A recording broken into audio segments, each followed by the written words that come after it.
Welcome to the More Than More podcast, where we discuss building meaningful, impactful businesses, careers, and lives through real estate. All right. I'm super excited to get to sit down with our 2024 Rookie of the Year Award winner. 2023 is when you started. So, Miss Erica Bushaw, thank you for joining me today. Thanks for having me. Yeah. So you got this award. It's beginning of April, right? It's now middle of May, which seems like a very long time ago. This is the first time I could get you down here, schedules being what they are and where you're at. But yeah, so just tell me a little bit about maybe before we get kicked off here, a little bit about that night. Now that's a month and a half ago. Were you expecting this? Were you prepared at all for the Rookie of the Year kind of thing? Knew it was a thing? I knew it was a thing. Okay. Previous year, but no, I really was not expecting it. So, no. Once I started realizing it was me, my heart rate definitely went up, escalated quickly. Yeah. I know that feeling. And yeah, I mean, full disclosure, Travis kind of helped. I mean, he made it very, like the intro was very good. He helped me make it super personal. He did such a good job helping me think through that so that I could introduce you. And so, yeah, it was pretty obvious toward those last few sentences. For a little bit there. Yep. My favorite is like as soon as I put in, the homemade mojito kits. Yeah. I'm like, well, that's going to give it away, but I like it. That is a good thing. Okay, cool. Well, so yeah, we're just here to chat about a little bit about this award. And really what I want to get out of this is just talking to our current newbies, right? So you remember being new. It's very, not that far long ago, started in early of 23.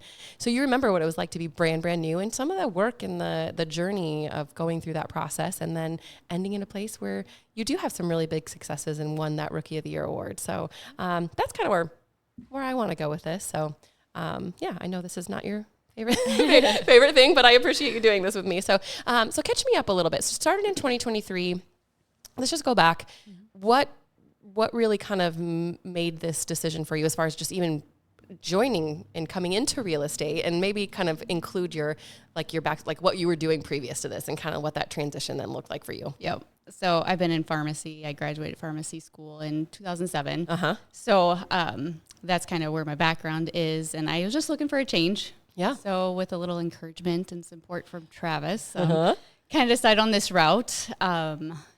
So that's kind of how I ended up to where I was. I felt like, it's a good, still helping people at that realm of it. And also can bring in some of my pharmacy background and characters that I can bring from pharmacy to real estate. So I thought that was a good fit. Good fit for you. Yeah. Okay. How much encouragement did it take? I mean, because like when you were like, okay, I can't do pharmacy because I remember being there with teaching. I can't do this forever. I don't want to do this forever. What else could I do? Like, was this just super obvious? Didn't take too much nudging, or it was like, Not obvious because it's real estate's a little different for me. Yeah. It's a different thought process. It's a different way of helping others. But it has a lot of, attention to detail, got your professionalism. It's still got all those elements to it too.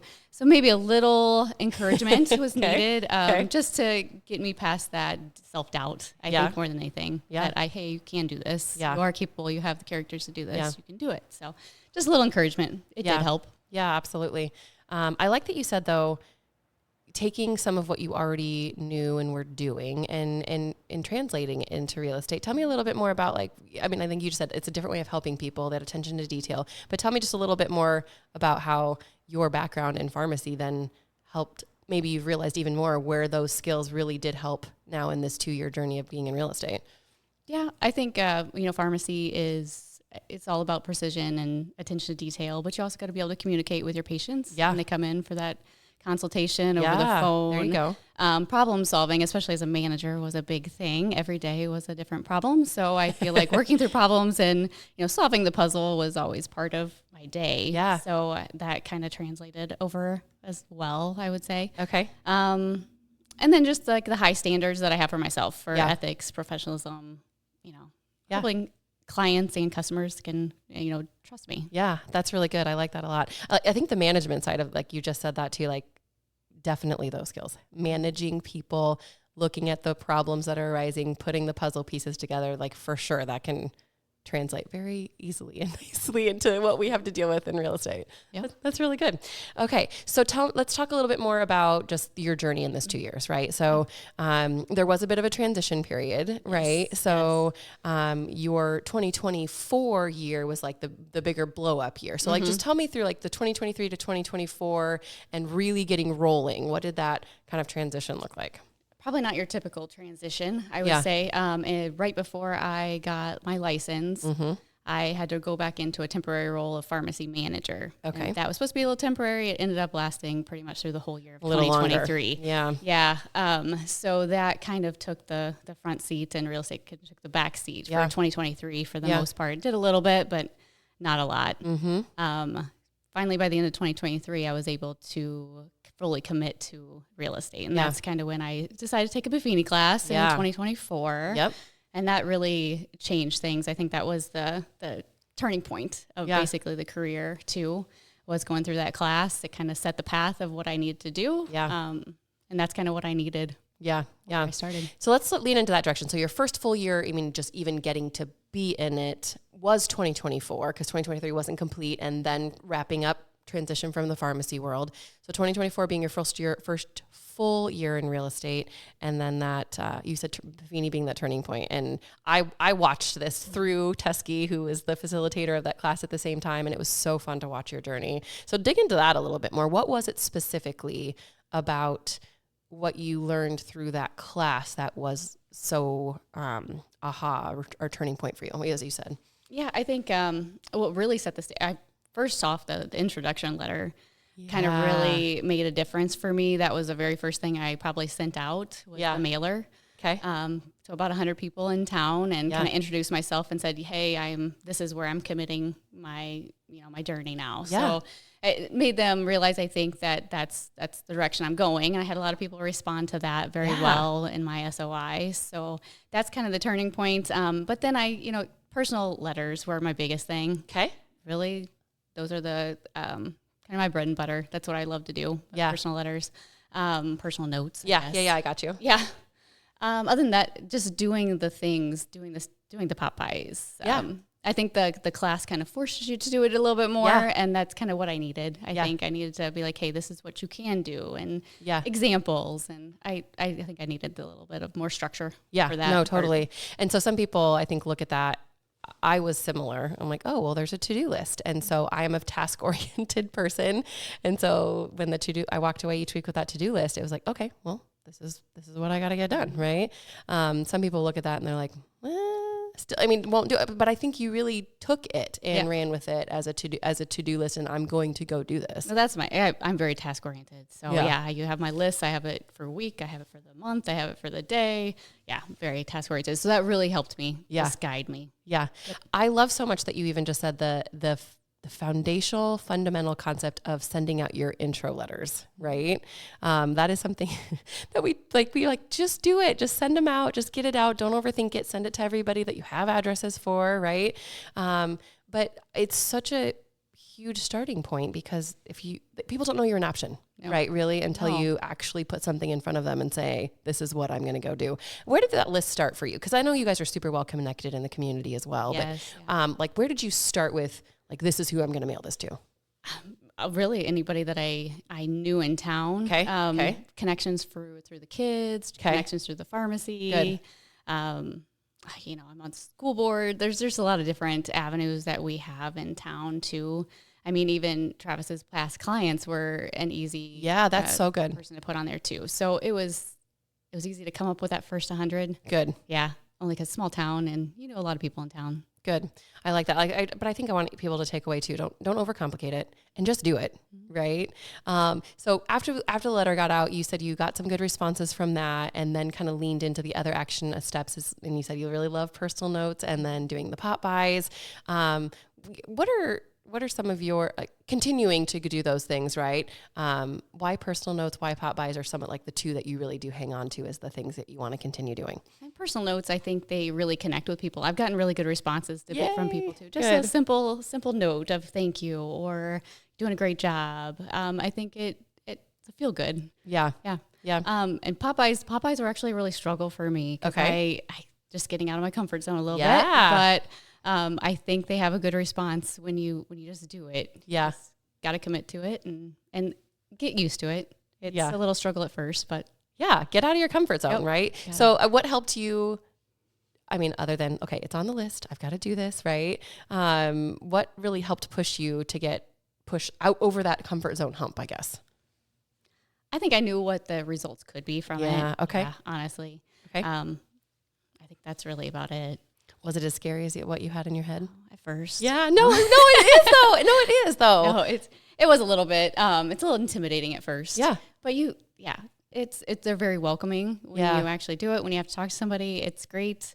And if you leave it on their, door or whatever it might be and just send them a quick text, they're Yeah. always very grateful. So you get good positive response. Yeah, good. I just want to, sometimes you just got to try to do the hard, uncomfortable things, right? And it doesn't turn out as scary as it is in your head sometimes, but it's harder to start. I think the starting point is the hardest thing. Yep, just got to do it. Just get started. Yeah, just got to do it. Tell me a little bit else about, okay, so personal notes, pop-bys, still leaning into that. Pop-bys were harder at first for you.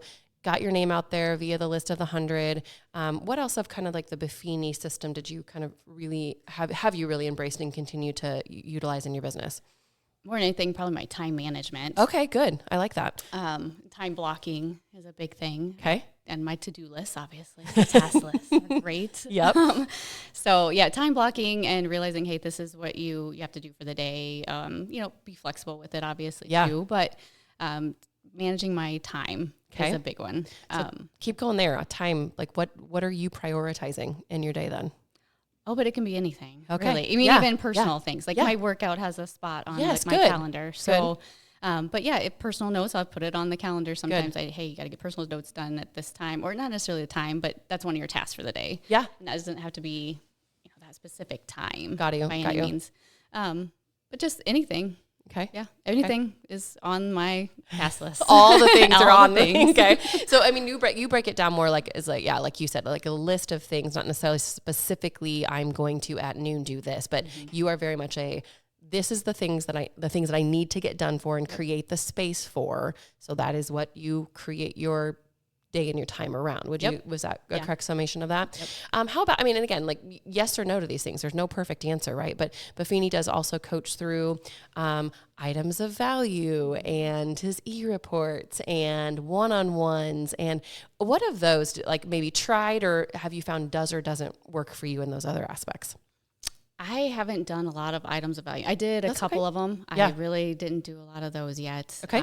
Or the emails I did. Yeah. Because honestly, getting the emails at first is kind of hard unless they're already a client of yours. So True. I haven't really done that much either. Okay. The one-on-ones, I haven't carried over since Buffini much. I do it now and then. But not too much, unfortunately. Okay. No, I mean, and none of that's a wrong or right answer, right? I was just more curious. I feel like sometimes we go through that and it feels so prescribed that people, but I think you got to make it yours, right? Make it what works for you and then just stay consistent, do the task, do the time blocking, those kinds of things. Anything else that was an aha for you during that 100 Days to Greatness? Oh, good question. I think been a staying while. Consistent is a big thing. And I did end up making like a buyer packet, listing presentation, a buyer's guide after that too, and also automated or make templates of my emails and something I hadn't thought about. So there was definitely a lot of other takeaways that kind of helped get the ball rolling. Good. So tasks not only in the lead generation, need to go talk to your people space, but tasks that help to get some of your like foundational business systems in order as well. Cool.